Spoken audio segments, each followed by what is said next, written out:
Hi, excuse.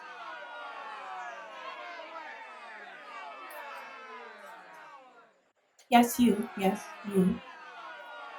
Just wanted to find out, how are you doing today?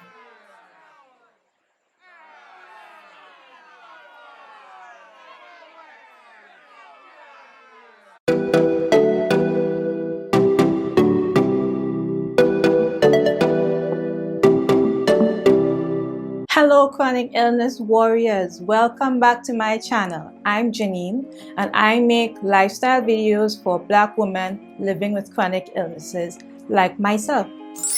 So just when you thought things couldn't get any worse than the zombie apocalypse we're living through, also known as the COVID-19 pandemic, we are now dealing with worldwide protests against systemic racism against Black people. The murders of Breonna Taylor and George Floyd really just was the straw that broke the camel's back, and it was a rallying cry for Black people all over the world and non-Black people as well, to protest the institutionalized racism that Black people face, especially in the United States. It doesn't even matter what part of the world you're from. Once you're a Black person in the diaspora,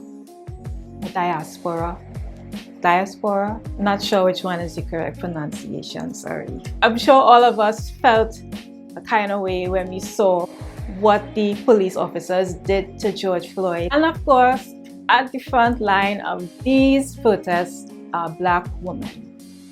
So I know for me, as a Black woman with a chronic illness, anxiety being one of them, I realized that I started to get shortness of breath and racing heartbeat. And I realized that these events were really starting to affect me. I started to feel overwhelmed, scared, angry, not to mention being bombarded every day, every minute, every second on the news and on social media about all the protests going on throughout the world and the continued police brutality that's taken place during these protests. I can tell you, for me, it's like an emotional overload, and it could really start to affect your health, especially if you suffer with chronic illnesses. So in this video, we are going to talk about ways to deal with the current climate and how to not go crazy in these crazy times. But before we get into that, don't forget to subscribe to my channel. Click the subscribe button and the notification bell next to it so that you'll be notified every time I release a new video. So in my last video, I dealt with coping with a chronic illness in general, which you can see by clicking the card above there. But now we're going to deal with a more specific coping mechanism on how to deal with these crazy times without going crazy yourself. So the first thing you need to do, Black women, is to reduce the amount of time you spend on social media. Of course, social media is playing a huge role in the rallying of Black people all over the world to protest the injustices against Black people, which is a good thing. And there are a lot of social activists online who are rallying people to protest in different cities, have petitions out for justice for Breonna Taylor. But it can be a bit overwhelming because all of the social media handles, Facebook, Instagram, Twitter, they're flooded and bombarded every day with these topics. And to add to that, a lot of people are uploading videos of police brutality during the protests. And all of that could make you angry and upset and want to be mad at the world. But that is not good for our mental health, Black women, especially those of us who suffer with anxiety, like myself. So when you feel overwhelmed and it's becoming too much for you, just put down the phone, put down your laptop, your iPad, just for a few minutes and take a break from it all. We also have to deal with trolls and people who are non-descendants of enslaved Africans, who have opinions on how we as Black people should react to what's happening. And of course, this is also very upsetting and triggering, and you find yourself getting even more upset and want to reply. But I would encourage you to ignore those posts. If someone sends it to you, just delete it, scroll past it, don't even give it a mention, because in doing that, if you take it on, in addition to getting angry, You're giving these people a platform to air their very ignorant, elitist opinion that is not warranted right now. The next thing you can do to help you through these times is to follow social activists on social media. Yes, I know I just said reduce the time you spend on social media, but the time that you do spend on social media, follow these people like Shaun King, Marc, Lamont, Angela Rye, and Angel Ramirez Jordan, just to name a few people. They have positive, uplifting content and content that could be very helpful and useful for Black people. So instead of looking at the trolls and people just posting things to get us all upset and triggered, follow these people. They also have online petitions, and people especially like Shaun King. He has an organization called Grassroots Law, which I intend to follow, basically to help people affected by injustices and police violence and just basically racism in general. Following their content will start to make you actually feel a little more empowered about yourself as a Black person, and it's also very uplifting. And especially Angel Ramirez Jordan, he is very passionate about Pan-Africanism. And I think that is something we should really start looking into. Instead of saying, well, I'm from the Caribbean, and I'm from Brazil, and I'm from the States, and I'm from Africa, and the Africans think that we in the Caribbean are bastard children of slaves. In times like these, and moving forward, we really need to come together as a people, and these activists are really working towards that. So follow their content when you are actually on social media. Maybe you could even direct some of these non-descendants of enslaved Africans to some of these social media activists that I just called, so that they could get some more knowledge and learn before they open their mouth and start spewing unnecessary nonsense. So the next thing we need to do is remember to just breathe. Now, I know that sounds corny as hell, but it's really, really important that you do this. I noticed in the last week or two that I was starting to get shortness of breath every time I see news about the protests and the police violence. Just everything in general just became so overwhelming that I started to feel anxious again.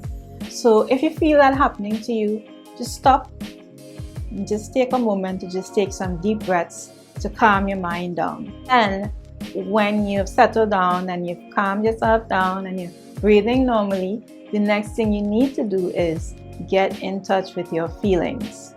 That's also corny, I know, but that's also very important. We as Black women, we were conditioned to just put all the problems aside and just focus on getting things done because we're strong and we're independent, and that's how our mothers raised us.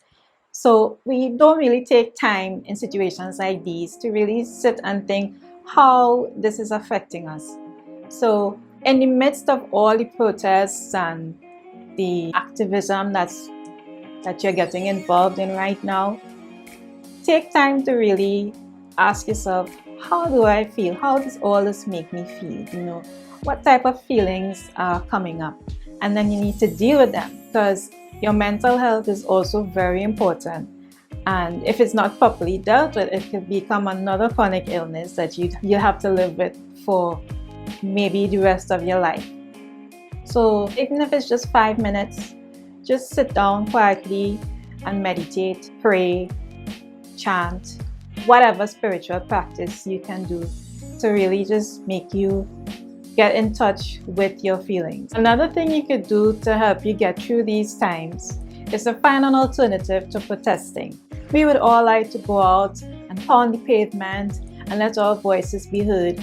But remember, we have chronic illnesses, and some of those illnesses could cause limited mobility and even disability. So going out and protesting on the streets is counterproductive. So instead, you can look for online petitions to sign. There are a lot of petitions right now going around for justice for Breonna Taylor. So look for those online petitions, sign them, and follow the people I just told you about. And in that way, you will be letting your voice be heard from a safe space, because we've seen where police right now, they don't care if you're elderly or disabled or you have a chronic illness. So you need to be safe while you protest. Something else you could do to help you feel better during these times is to actually support Black-owned businesses. Yes, we are well aware that, especially in Trinidad, non-descendants of enslaved Africans own the majority of businesses in the country. So, of course, boycotting them wouldn't make any sense, even though they've taken the opportunity now to make clear how they feel about us. But that's okay. You can start small, start looking for any Black-owned business in Trinidad at least. I'm going to do the same thing and start to support them and help them grow. Or you could even start your own business and encourage other people to do that. Of course, people, I mean fellow Black brothers and sisters. And when you have your own business, during times like these, you wouldn't post tone-deaf, insensitive, ignorant comments on social media about which lives matter most. And the last thing that we really need to do is to put your health first before anything else. Before you pick up the placard, before you go out on the street, before you pound the pavement, put your health first. We can't really help the cause if we're flat in bed or suffering from a flare-up. So make sure, as very simple as it sounds, take your medication on time. Make sure you get enough rest. Make sure you take time for yourself. If anxiety or depression is one of your chronic illnesses and you feel that it's starting to take a turn for the worse because of the events that are happening, call your therapist, make an appointment to speak with him or her.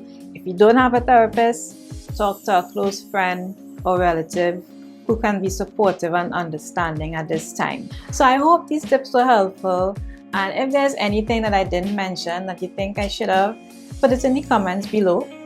And don't forget to like this video, give it a thumbs up, and remember, Black women, we need to take care of ourselves before anything else.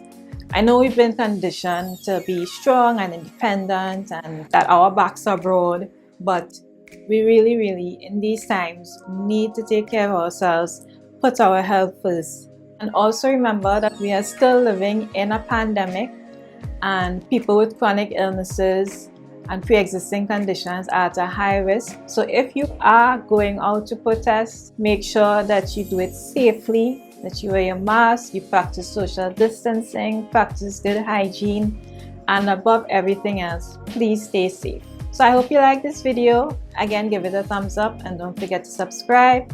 Share it with anyone you know who might be having a hard time dealing with the COVID and the apocalypse and protests and everything else that's going on. So I'll see you in my next video. Thanks for watching. Bye-bye.